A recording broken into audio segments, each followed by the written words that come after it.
আর জি কর কাণ্ডে রায় ঘোষণা হয়েছে, আর মহিলাদের উপরে নির্যাতনকারীদের কোনো রকমভাবেই রেয়াত করা হবে না। এর আগে একাধিকবার বার্তা দিয়েছেন রাজ্যের মুখ্যমন্ত্রী মমতা বন্দ্যোপাধ্যায়। আর এবার এই ধরনের ঘটনার রায়দানের জন্য বিচার বিভাগকে ধন্যবাদ জানালেন মুখ্যমন্ত্রী। পাশাপাশি ধন্যবাদ জ্ঞাপন করেন পুলিশকেও। হুগলির গুড়াপে শিশুকন্যার উপরে অত্যাচার এবং তাকে জানে শেষ করে দেওয়ার ঘটনায় সাজা ঘোষণা করেছে আদালত। দোষী সাব্যস্ত অশোক সিংকে চরম শাস্তি দিয়েছে চুঁচুড়ার পক্সো আদালত। আর সেই রায়ের প্রেক্ষিতে সোশ্যাল মিডিয়ায় প্রতিক্রিয়া দেন মমতা বন্দ্যোপাধ্যায়। তিনি লেখেন, আদালত গুড়াপের মেয়েটিকে অত্যাচার এবং শেষ করার দায়ে দোষী সাব্যস্ত ব্যক্তিকে চরম সাজা দিয়েছে। আমি বিচার বিভাগকে এর জন্য ধন্যবাদ জানাই। হুগলি গ্রামীণ জেলা পুলিশকেও তাদের দ্রুত পদক্ষেপ এবং পুঙ্খানুপুঙ্খ তথ্যের জন্য ধন্যবাদ জানাই, যার ফলে 54 দিনের মধ্যে দ্রুত বিচার এবং দোষী সাব্যস্ত করা সম্ভব হয়েছে। আমার হৃদয় ওই পরিবারের সঙ্গে রয়েছে। এই ধরনের অত্যাচারীদের পৃথিবীতে কোনো জায়গা নেই। আমরা সকলে একসঙ্গে কঠোর আইন, সামাজিক সংস্কার এবং ক্ষমাহীন প্রশাসনের মাধ্যমে বাচ্চাদের জন্য পৃথিবীকে নিরাপদ স্থান করে তুলব।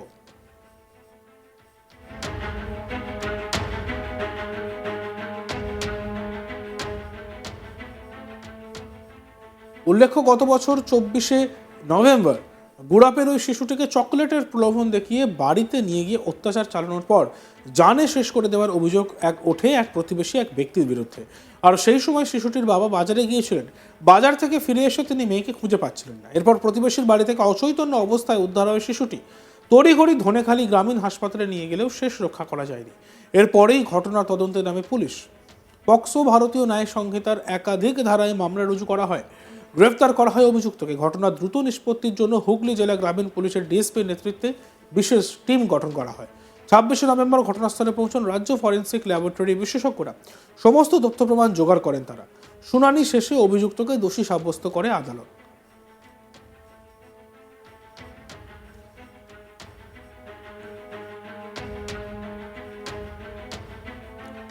এদিকে আর জি কর মামলায় শনিবারই অভিযুক্ত সঞ্জয় রায়কে দোষী সাব্যস্ত করেছে শিয়ালদহ আদালত। যদিও নিজেকে নির্দোষ বলে দাবি করেছে সঞ্জয়, আদালতে সঞ্জয় জানিয়েছে সে দোষী হলে আমার রুদ্রাক্ষের মালা ছিঁড়ে যেত, মানে তার রুদ্রাক্ষের মালা ছিঁড়ে যেত। এদিন তাকে তোলা হয় বিচারক অনির্বাণ দাসের এজলাসে। দুপুর 2:30টার কিছু সময় আগে রায় পড়তে শুরু করেন শিয়ালদহ আদালতের বিচারক অনির্বাণ দাস। সেখানে নিজেকে নির্দোষ বলে দাবি করেন সঞ্জয়। তাকে ফাঁসানো হয়েছে বলে দাবি করে আর জি কর কাণ্ডে মূল অভিযুক্ত সঞ্জয়। সোমবার 20 জানুয়ারি এই মামলার সাজা ঘোষণা হবে বলে জানানো হয়েছে।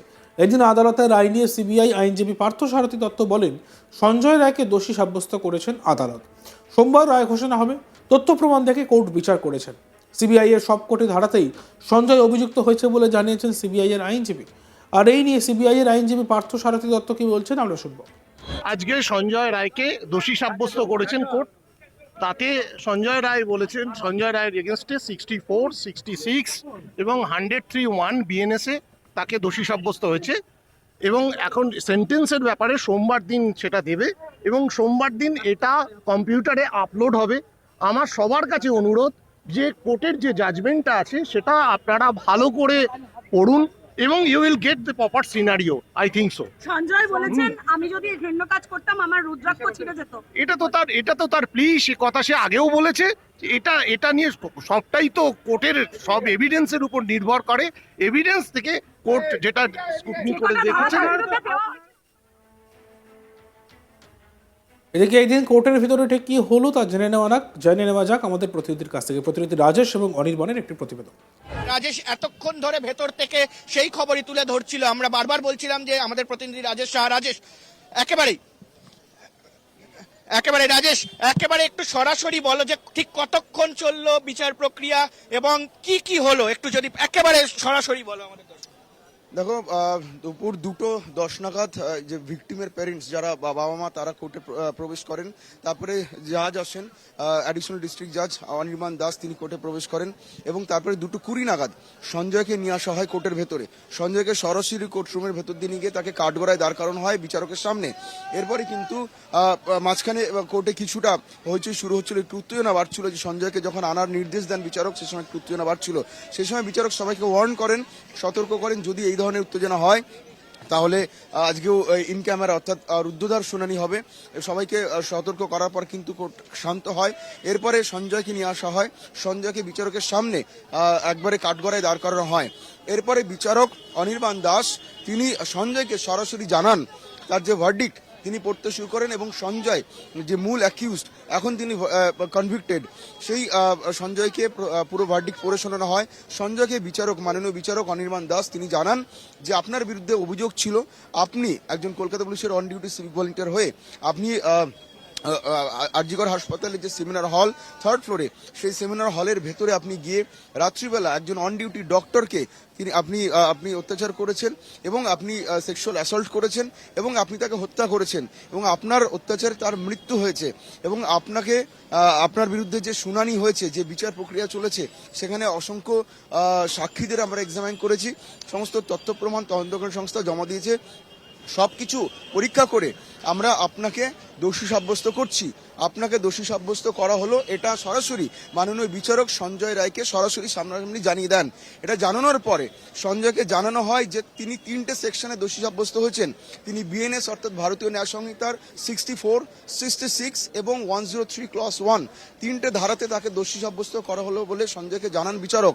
এবং পাশাপাশি বিচারক এটাও জানান যে 64, 66 এবং 103 ক্লস 1 3টে সেকশনে আপনার কি কি সাজা হতে পারে, সম্ভাব্য সাজা মাননীয় বিচারক তিনি সঞ্জয়কে বলেন। এবং সেখানে মাননীয় বিচারক কিন্তু সঞ্জয়কে যেটা বলেন যে আপনার যে অপরাধ আপনি করেছেন, যে অপরাধে আপনি দোষী সাব্যস্ত হয়েছেন, তাতে আপনার সর্বোচ্চ সাজা আমৃত্যু কারাদণ্ড এবং মৃত্যুদণ্ড পর্যন্ত হতে পারে। আমৃত্যু মানে আপনি যতদিন বাঁচবেন, 14 বছর নয়, আপনি যতদিন বেঁচে থাকবেন ততদিন আপনাকে জেলে কাটাতে হবে, নয়তো আপনাকে মৃত্যুদণ্ড দেওয়া হতে পারে। কিন্তু এক্স্যাক্টলি কি সাজা দেওয়া হবে সেটা আজকে নয়, সেটা সোমবার ঘোষণা করা হবে। এরপর সঞ্জয়কে বিচারক প্রশ্ন করেন, আপনি কি কিছু বলতে চান, আপনার কিছু বলার আছে? সঞ্জয় রায় বিচারককে তিনি বলেন যে আমাকে ফাঁসানো হয়েছে, আমি এই কাজ করিনি। এবং উল্লেখযোগ্যভাবে আজকে যেটা নতুন তথ্য সঞ্জয় সামনে নিয়ে এসেছে, বিচারককে সঞ্জয় বলে যে আমি রুদ্রাক্ষের মালা পরি সবসময় গলায়, আমি এই কাজ করতে পারি না এবং আমি যেহেতু সবসময় রুদ্রাক্ষের মালা পরে থাকি, ফলে আমি যদি ক্রাইম সিনে এই ধরনের অত্যাচার করতাম রুদ্রাক্ষের মালা ছিঁড়ে যেত, কিন্তু আমার রুদ্রাক্ষের মালা রয়েছে, আমি এই কাজ করতে পারি না। পাশাপাশি একই রকম বিস্ফোরক বয়ান সঞ্জয় সামনে আনে। সঞ্জয় আজকেও বলে যে আমাকে ফাঁসানো হয়েছে, যারা ফাঁসিয়েছে তাদেরকে কেন ছেড়ে দেওয়া হচ্ছে? একজন আইপিএস আছে যিনি সব জানেন, তাদেরকে ছেড়ে দেওয়া হচ্ছে কেন? তিনি বিচারকের উদ্দেশ্যে সঞ্জয় প্রশ্ন ছুড়ে দেন। এরপরে কিন্তু বিচারক তাতে আমল না দিয়ে তিনি বলেন যে আপনাকে শোনা হবে, সোমবার দিন আপনার বক্তব্য শোনা হবে, আপনার আইনজীবীর সাথে কথা বলুন, সোমবার দিন আপনার আইনজীবীর বক্তব্য শুনবো এবং আপনার শাস্তি সোমবার দিন ঘোষণা করা হবে। এরপর সঞ্জয় ফের বিচারককে জানান তিনি নির্দোষ, তাকে ফাঁসানো হচ্ছে, ষড়যন্ত্র করা হচ্ছে, সে একজন আইপিএস, সে রুদ্রাক্ষ, এই বিষয়গুলি সামনে আনে। এরপর বিচারক সঞ্জয়কে বলেন আপনি যে অপরাধ করেছেন, তারপর আমরা সমস্ত সাক্ষীদের বয়ান নিয়েছি, আমরা তথ্য প্রমাণ খতিয়ে দেখেছি, যা আর্গুমেন্ট হয়েছে তা আমরা শুনেছি, সবকিছু শুনে সবকিছু দেখে আমরা আপনাকে দোষী সাব্যস্ত করেছি, আপনাকে সাজা পেতে হবে, আপনি দোষী সাব্যস্ত হয়েছেন।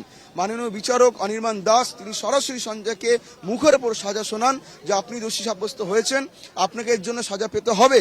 কি সাজা পেতে হবে সেটা সোমবার আমি জানাবো এবং আপনার যদি কিছু বক্তব্য থাকে সেটা সোমবার আমরা শুনবো।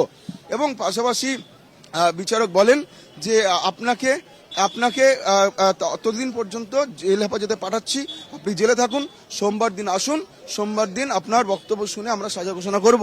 এরপর মাননীয় বিচারক যেটা ঘোষণা করেন, এরপর সঞ্জয়কে বার করে নিয়ে যাওয়া হয়। বার করে নিয়ে যাওয়ার সময় সঞ্জয় উত্তেজিত হয়ে পড়ে। যখন তাকে কোর্টরুম থেকে বের করে নিয়ে যাওয়া হচ্ছিল সেই সময় সঞ্জয় যথেষ্ট উত্তেজিত দেখায়। তাকে কি করছিলেন?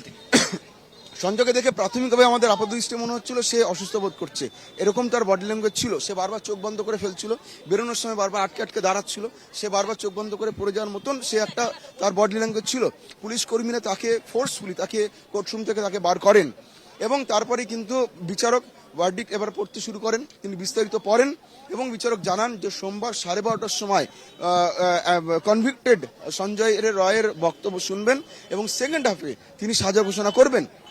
এরপরে যেটা আমরা দেখলাম যে মাননীয় বিচারক অনির্বাণ দাস তিনি সকলকে ধন্যবাদ জ্ঞাপন করেন সহযোগিতা করার জন্য এবং সবশেষে ভিকটিমের যিনি বাবা, অভয়ের বাবা, তিনি কান্নায় ভেঙে পড়েন এবং মাননীয় বিচারককে তিনি উঠে দাঁড়িয়ে ধন্যবাদ জানান।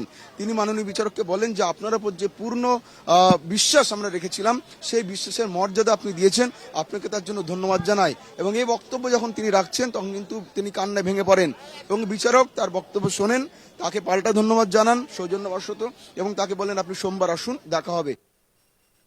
দেখতে এখন আজ তাক বাংলা, আমাদের চ্যানেলটিকে সাবস্ক্রাইব করতে ভুলবেন না।